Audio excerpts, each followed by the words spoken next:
Bueno, pues muy buenas, Laura. ¿Cómo estás? ¿Qué tal te va la vida? Muy bien, muy bien, gracias. Muy bien, Laura. Pues nada, os presentamos a Laura Gallardo, entrenadora de ciclismo y promotora de un proyecto súper interesante que se llama Lau Cycle, que podéis buscarla tanto su web como su canal en YouTube, etcétera. Laura nos va a ayudar durante esta temporada a desentrañar algunos de los secretos del entrenamiento aplicado al ciclismo. Y directamente lo que vamos a hacer va a ser empezar con la primera entrega de esta serie. Y si os parece, Tuvalumers, vamos a hablar de un tema que está muy en el candelero. Estarás conmigo, Laura, que está muy de moda, que todo el mundo en todas las grupetas habla de este asunto, y Sí, es el sí. entrenamiento por potencia o el entrenamiento por vatios. Laura, antes que nada, cuéntanos qué es esto de entrenar por potencia, de entrenar por vatios, para aquel que no esté muy familiarizado. Ilumínanos sobre este asunto un poco.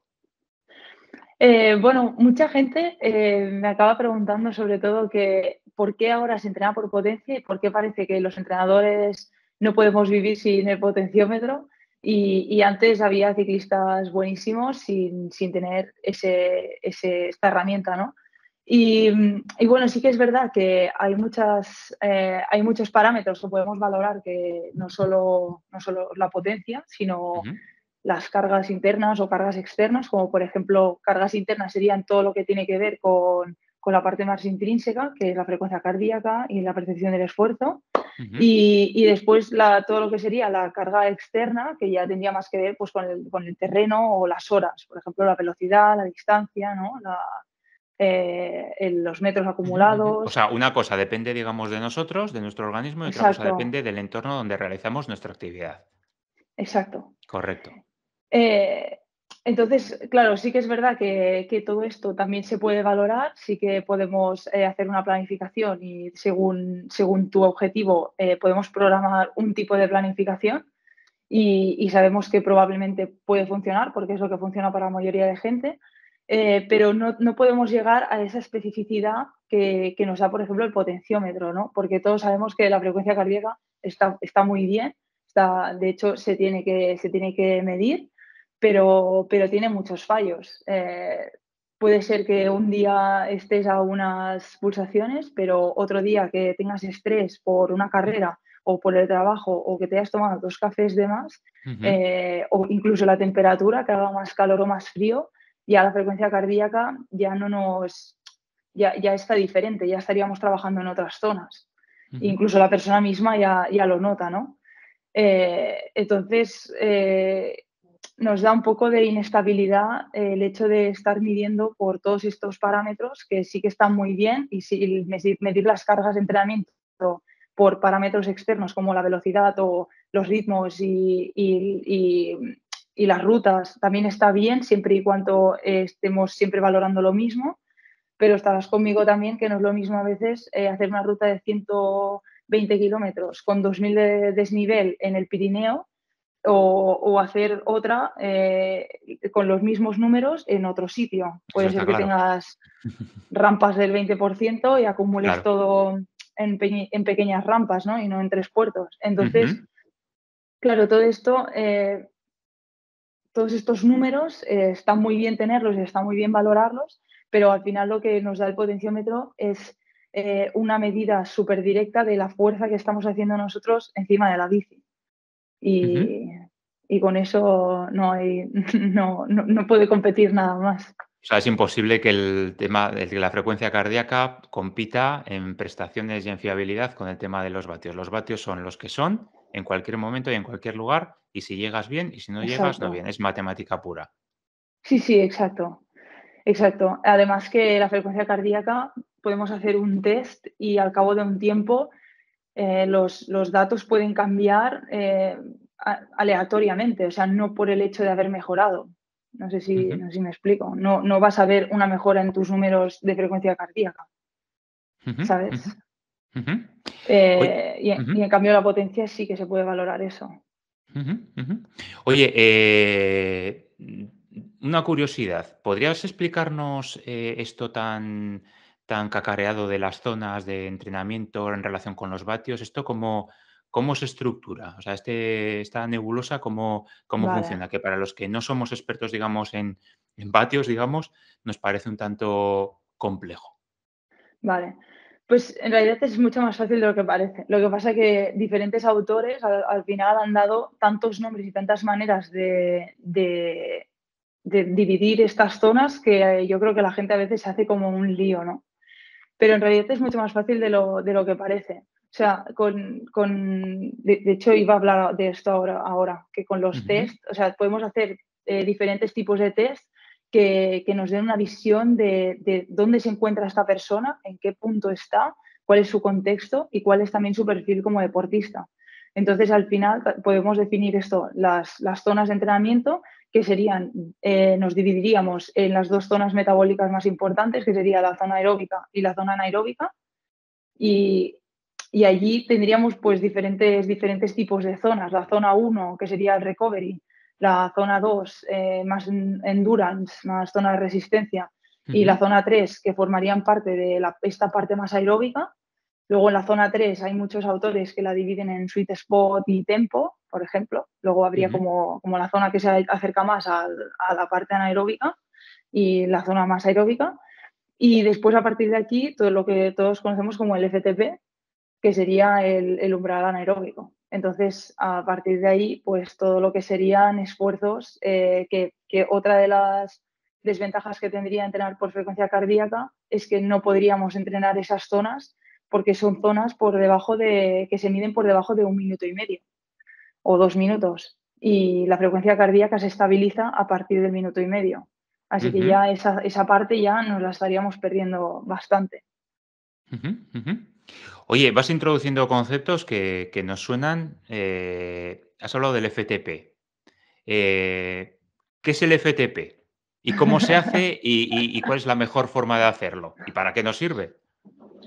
Vale, a ver, el FTP es esta zona de este umbral donde tu metabolismo pasa de estar trabajando de manera aeróbica súper eficiente a, si te pasas, empezar a trabajar de manera anaeróbica. ¿Qué pasa? Ujú, Que cuando empiezas a trabajar de manera anaeróbica, el gasto es mucho mayor. Entonces, nos interesa mucho saber cuál es este umbral. Pues depende de la carrera que tú tengas, porque vas a estar en esta zona durante mucho rato.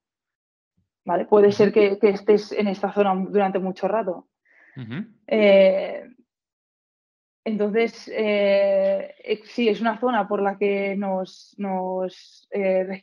regimos mucho más porque es como la primera zona aeróbica. O sea, son las dos zonas que son más importantes en el entrenamiento.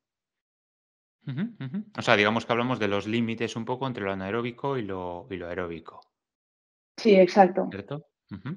Vale. ¿Y cuál sería la forma de mejor de entrenarlo? O sea, depende de la modalidad, depende de las pruebas que estés preparando, de la modalidad ciclista que practiques. ¿Hay tiempos mejores que otros? ¿Cuáles son las condiciones en las cuales tengo que realizar este tipo de pruebas? A ver, un test de CTP es que depende. O sea, si tú, por ejemplo, o sea, yo siempre lo que digo es que cuanto más específico sea de tu modalidad, mejor. Si tú estás entrenando gravel, pues está guay que lo pruebes en una pista que te dure el tiempo que tiene que durar el test. Ujú, Pero si, por ejemplo, no tienes mucha técnica o estás empezando o te entrenas en carretera, pues búscate un puerto que no sea igual de más del 6%. Yo creo que tiene que estar entre el 4 o 6% para que la pedalada también sea eficiente ujú, y poder hacer allí un máximo esfuerzo de 20 minutos. ujú, ujú, Lo que ujú. pasa que muchos entrenadores trabajamos con el software WKO, que allí ya nos hace como nos saca el número del modelado del FTP. Entonces Ujú. es mucho más fácil verlo así. Oye, y este tipo de test, que se puede, bueno, que se puede hacer, bueno, teóricamente es un tipo de test, según tengo entendido también, que de alguna manera te permite, llevarlo a cabo en este tipo de plataformas tipo Swift y demás. Sí. ¿Esto es fiable? ¿No es fiable? ¿Esto hay que hacerlo en campo abierto, en terreno puro y duro? ¿O esto como da igual hacerlo en casa en un Swift, por ejemplo, por poner una plataforma, o esto hay que hacerlo en otras condiciones? Vale. A ver, la ventaja que tiene el Swift es que lo puedes hacer siempre y en condiciones como más estables. Yo, por ejemplo, para alguien que empieza, igual es una buena idea, siempre y cuando tengas 3 o 4 ventiladores allí dando caña y Dándole. mucha agua preparada, porque esa es una de las partes más chungas del entrenamiento indoor, que hace mucho calor, sube más la temperatura del cuerpo, entonces la frecuencia cardíaca suele ser más alta. Pero bueno, está bien hacerlo también en Swift, porque además tienes incluso el RAM test, que es un test más fácil, que yo creo que para gente que empieza puede estar bastante bien. Se pasa mucho más rápido que no un test de 20 minutos que, ostras, estar 20 minutos en el rodillo manteniendo una potencia y estar yendo al máximo, para mí es súper difícil. Entonces, en la calle yo creo que aparte de todos los inputs que tienes externos, estás haciendo un trabajo bastante real. Estás trabajando con la gravedad, que es de tu propio peso, estás trabajando con los cambios de terreno, entonces la cadencia también es un juego que tienes que tener bastante. Y no sé, yo lo recomiendo que se haga mejor fuera, pero si es alguien que empieza o que, yo qué sé, que vive en un sitio donde hay nieve, pues igual mejor, mejor dentro. Oye, has hablado, me parece interesante el tema que has comentado, bueno, has aludido al tema de los test que son más adecuados para gente principiante. Mm. Si yo no tengo Si yo quiero meterme en el mundo del entrenamiento por vatios y tengo que empezar, ¿cuál sería una rutina para empezar? ¿Qué hago? Primero, bueno, desde el propio equipamiento, es decir, me tendré que comprar un potenciómetro, bueno, ¿cuál es un poco? Que eso Vale, tampoco es fácil, ¿eh? me- Comprarse el potenciómetro. pues cuéntanos cuáles son un poco los elementos que tenemos que tener en cuenta y cuál es la mejor forma de empezar para alguien que no tiene experiencia en este tipo de entrenamiento por vatios. A ver, yo me he encontrado de todo. O sea, puede ser que alguien se sienta más cómodo en un entorno controlado, como por ejemplo el rodillo, Ujú, que también está bien. O sea, al final, mientras tú tengas una herramienta donde puedas ir testeándote dentro para ver cómo vas mejorando y luego entrenar fuera, también se puede hacer. Puedes hacerlo así. Pero sí que es verdad que a medida que la gente va mejorando, sí que introducir el potenciómetro fuera es muy importante para ver también, no solamente para entrenar, sino luego para ver esos números en salidas reales. ujú. Claro, al final, si estamos siempre entrenando de manera estructurada en el rodillo, vamos a ver esos números siempre, ¿no? Pero lo que nos interesa también es vale, va, pues sal estas 4 horas con este grupo y a ver qué sale, a ver qué números. Porque a veces hacemos un esfuerzo grande cuando estamos en un grupo y te estás explicando allí en un puerto y salen números que a lo mejor, no sé, es como un test allí escondido, ¿no? Casi. Ujú, ujú. Y no sé, yo para alguien que empieza, es que ahora mismo es muy asequible tener un potenciómetro también en la bici. Casi que diría que más que el rodillo. Ujú, ujú, ujú. Oye, y, cuéntanos un poco, bajo tu punto de vista, ¿qué, mm, qué valores o qué decir? Háblanos un poco de lo del vatio kilo, el famoso vatio kilo. Eh, ¿Qué significa esto del vatio kilo? Y luego, ¿cómo valoro si mi vatio kilo es bueno, si no es bueno? ¿Qué es un vatio kilo decente para moverse con cierta alegría en la bicicleta? En función de la experiencia que tú tienes además con tu gente. Cuéntanos un poco cómo gestionamos eso Vale. y no sé, y cómo de alguna manera podemos saber si nuestro vatio kilo es bueno o es malo. Bueno, por eso no te preocupes porque cuando entres en internet tendrás 1000 tablas que podrás comparar si tu vatio kilo está como a qué nivel está. Eh, a ver, el vatio kilo es la potencia específica que tú puedes dar. O sea, al final, entre tú y yo no nos podemos comparar porque igual yo peso 5 o 6 kilos más que tú, Ujú, entonces ya por este hecho ya voy a dar, o sea, ya no podemos comparar nuestros números naturales, dijéramos. O sea, 200 vatios yo y 200 vatios tú serán súper diferentes el vatio kilo, que es lo que realmente cuenta, ¿no? Ujú. Yo la verdad no suelo mirar mucho el tema del vatio kilo porque soy un poco friki y ya de toda la gente que entreno me sé más o menos, o sea, me acuerdo perfectamente de más o menos por dónde se mueven sus vatios, ¿no? Pero sí, si entras en internet verás más o menos cuál entre tu, o sea, por ser hombre o mujer y la edad, verás qué vatios kilo pueden ser unos buenos valores para ti o no. Porque esto al Ujú. final es muy, depende de muchas cosas. Sí, depende, entiendo que bueno, depende del peso, etcétera, etcétera, y Sí, es no, difícil depende de del comparar. peso, pero digo que ahora yo decirte, pues estos valores están bien, bueno, depende. Sí, depende, ¿no? Depende, depende. Entonces, Laura, si tuviéramos que resumir de alguna manera los beneficios que encierra el entrenamiento por potencia, ¿cuáles serían los pilares? Vale, pues el pilar más importante es el que hemos dicho, que es el de la especificidad. O sea, al final podemos ver tu curva de potencia y saber tu potencia máxima en todos los puntos de tiempo hasta 1 hora o hasta todo lo que hayas salido, o sea, 8 horas incluso. Y eso nos puede dar una ventaja muy grande a la hora de hacer una planificación e ir ajustando durante la temporada o ir alargando algunos procesos que creíamos que igual duraríamos 4 semanas en trabajar esto, pero vamos a alargar una semana más porque no acabamos de trabajarlo bien, ¿no? Y vamos a darle una semana más de margen. Esa flexibilidad solo te lo da el entrenamiento por potencia. Para mí esa sería la más importante. Y Ujú, después también una parte muy importante es el tema del control de ritmos cuando estamos en carrera, por ejemplo. ujú. Que sabemos que la gente sale a gas máximo a las carreras y bueno, al final no saber regularse bien te puede costar la carrera, ¿no? O sea, Ujú. si tú has entrenado, si llevas entrenando tiempo por vatios y sabes más o menos cuáles son tus normovalores y en cada momento específico, o sea, en cada zona, pues es fácil que sepas medir. Ostras, si me paso muchas veces de estos números, voy a pinchar, ¿no? Porque hay mucho más gasto energético. O, por Ujú. ejemplo, también en las carreras de ultradistancia, que durante toda la carrera no, pero el primer día yo creo que es importante ir mirando la potencia porque puede ser que es el día que estás más fresco y que te estés pasando un poco por encima de FTP y digas, vale, no voy a dar más esfuerzos aquí arriba porque es que a nivel muscular y a nivel energético genera una demanda mucho más alta que la voy a pagar los días siguientes. Entonces es importante. Ese Ujú. sería otro beneficio importante.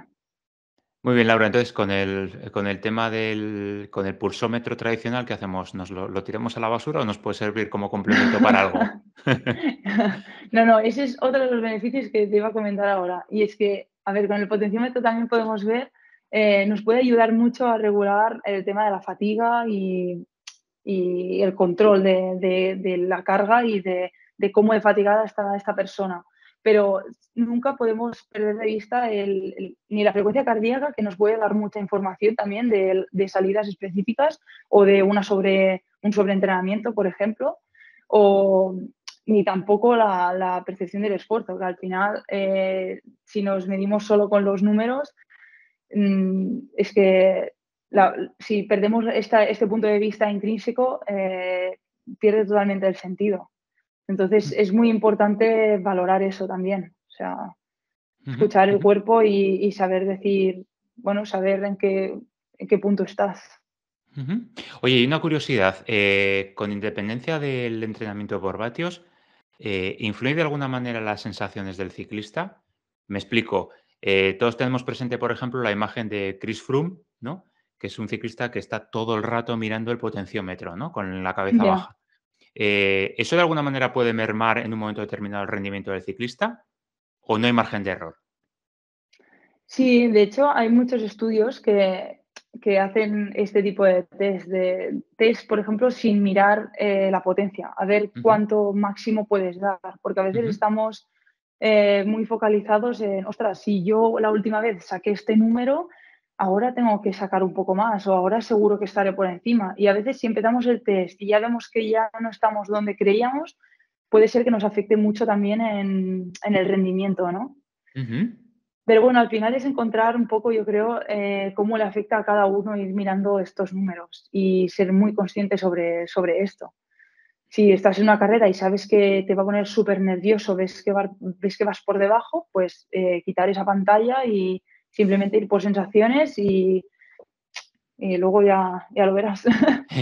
Eso es, ¿no? Ya. Digamos, adaptar, ¿no? Que no ser esclavo de los vatios, sino que o de la Sí, medición de los vatios, sino que sea precisamente la medición lo que nos permite, beneficiarnos, ¿no? totalmente. Y es que además depende del momento de la temporada y lo que estés trabajando, tu FTP es totalmente cambiante. O sea, no tienes por qué regirte por eso. Puede ser que hayas mejorado en muchas otras cosas y que el FTP haya bajado, por ejemplo. Oye, y una cuestión, antes de acabar, Laura. Esa cuestión de los vatios, ¿cómo evoluciona, conforme pasan los años, de la persona? Es decir, ¿perdemos esa potencia, en la misma proporción que perdemos otras facultades físicas? ¿O es una pérdida progresiva? ¿O cómo evoluciona con la edad del ciclista?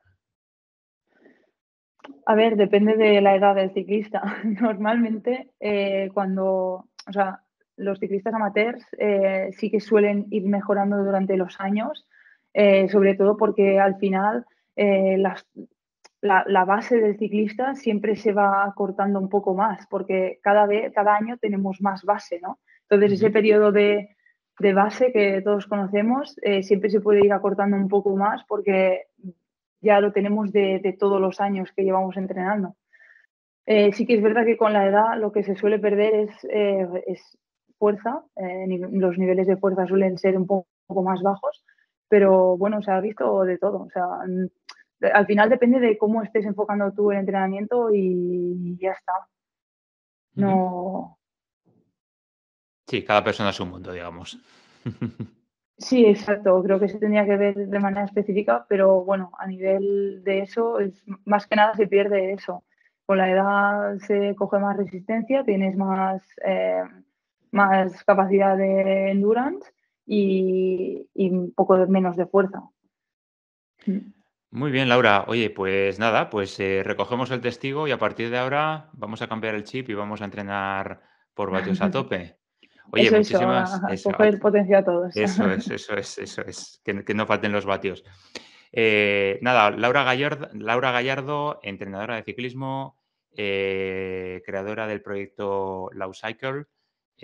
Nada, ahí la tenéis para lo que queráis. Muchísimas gracias por alumbrarnos con el tema del entrenamiento por vatios, por el entrenamiento por Gracias potencia. a vosotros. Y nada, nos vemos en un próximo vídeo charlando sobre preparación física y ciclismo, si te parece. Sí, por supuesto. Muy bien, Laura. Hablamos. Muchísimas Gracias. gracias. Adiós. Cuídate. Hasta ahora.